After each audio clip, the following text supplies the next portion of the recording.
Hello, I am Ryan. Hello, I am Amy. Welcome to Listen to English Podcast. We're going to be talking about something that I think we all kind of struggle with from time to time.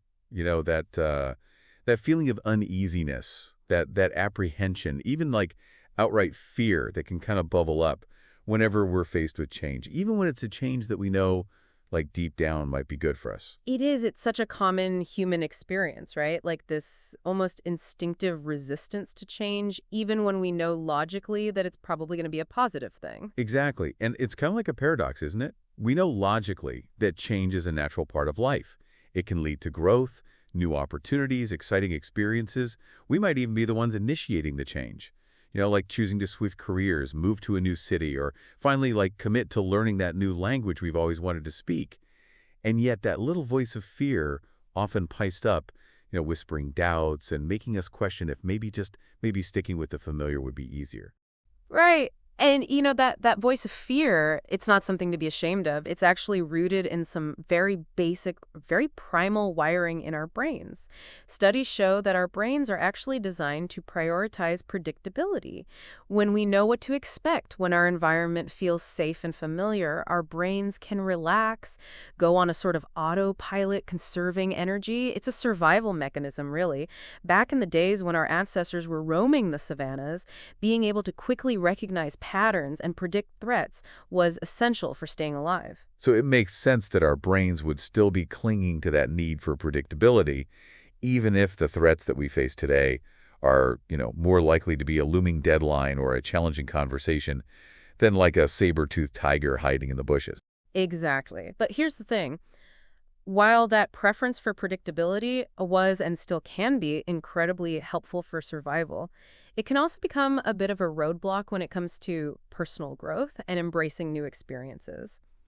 Our brains, in their quest for comfort and safety, sometimes have a hard time distinguishing between a genuine threat and a potentially positive change.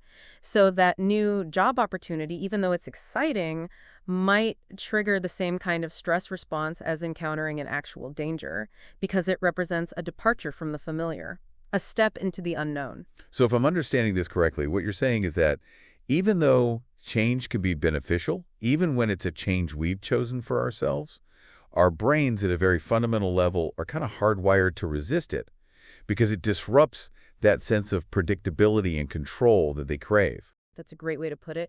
And that's why understanding this inherent tension between our need for comfort and our desire for growth is so important. It's not about trying to eliminate our fear of change altogether. That's probably not realistic or even desirable.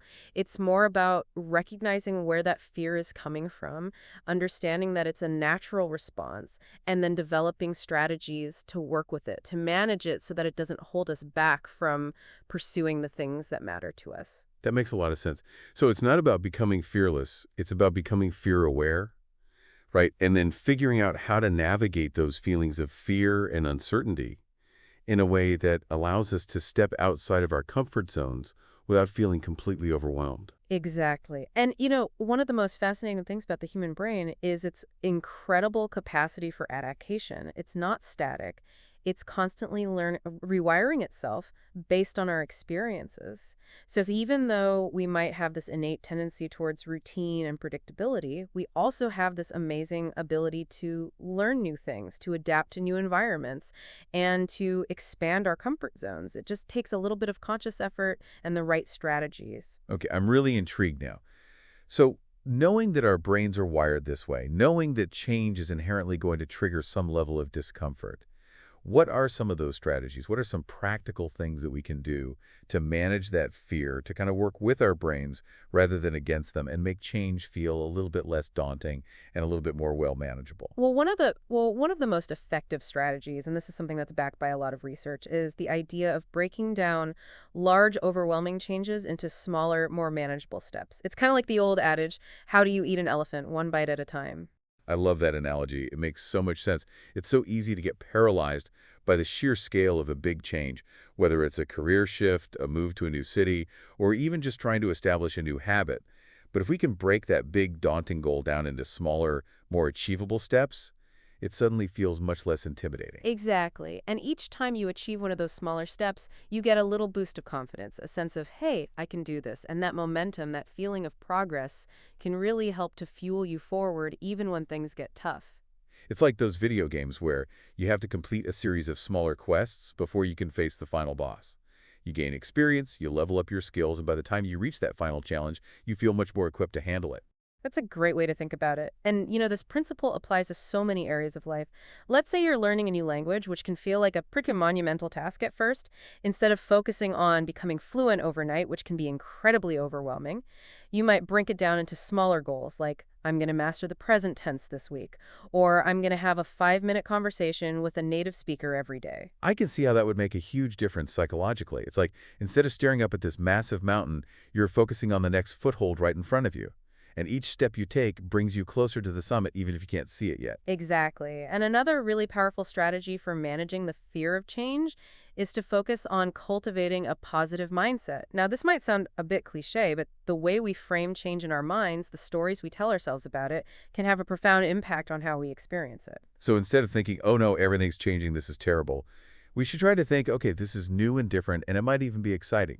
Exactly. It's about shifting your perspective from fear and resistance to curiosity, and a sense of adventure. Studies show that people who approach change with a more positive outlook tend to adapt more easily and experience less stress. They're more likely to see challenges as opportunities for growth rather than threats to their well-being. That makes sense. If you're constantly dreading the change, focusing on all the things that could go wrong, you're just going to make the whole process harder on yourself. It's like going on a roller coaster with your eyes squeezed shut the whole time. You might get to the end of the ride, but you're going to miss out on the thrill of the experience. I love that analogy. And it reminds me of a time when I was offered a promotion at work. It was a big step up with a lot more responsibility. And initially, I was terrified. I felt completely out of my depth, and I almost turned it down. But then I started thinking about all the things I could learn, all the new skills I could develop, and the potential impact I could have. And suddenly, the fear started to morph into excitement. That's so inspiring. So you basically reframed the change from a threat, I'm not qualified for this, to an opportunity, this is a chance for me to grow and learn. Exactly. And you know what? It turned out to be one of the best decisions I ever made. It was challenging, for sure. But I learned so much. I pushed myself way beyond my comfort zone, and ultimately I came out of it feeling much more confident and capable. That's a fantastic example of how a shift in mindset can make all the difference. And, speaking of support systems, I think that's another crucial aspect of navigating change, especially when those feelings of fear and uncertainty start to creep in. Absolutely. When we're going through periods of transition, it's so important to have people, we can talk to people who can offer encouragement, perspective, and a reminder that we're not alone in this. It's like having a safety net, knowing that even if you stumble, there are people there to get you, whether it's friends, family, mentors, or even a therapist. Having that support system can make a world of difference in how we cope with change. It's true. And sometimes it's not even about getting advice or solutions. Sometimes just having someone to listen without judgment, someone who can validate your feelings and remind you that it's okay to feel scared or uncertain, can be incredibly comforting. I completely agree. Just knowing that someone is there to hear you out and offer a shoulder to lean on can make a world of difference. It's like having a sounding board, someone to help us process our thoughts and feelings and remind us that we're not alone in this. Precisely. And, seeking support isn't a sign of weakness. It's actually a sign of strength and self-awareness. It takes courage to reach out and ask for help, and it's something we should all feel comfortable doing. Well said. So to recap, we've talked about breaking down big changes into smaller steps, cultivating a positive mindset, and leaning on our support networks for help and encouragement. These are all fantastic tools to have in your arsenal when facing any kind of transition. Those are fantastic tools to have in your arsenal when facing any kind of transition.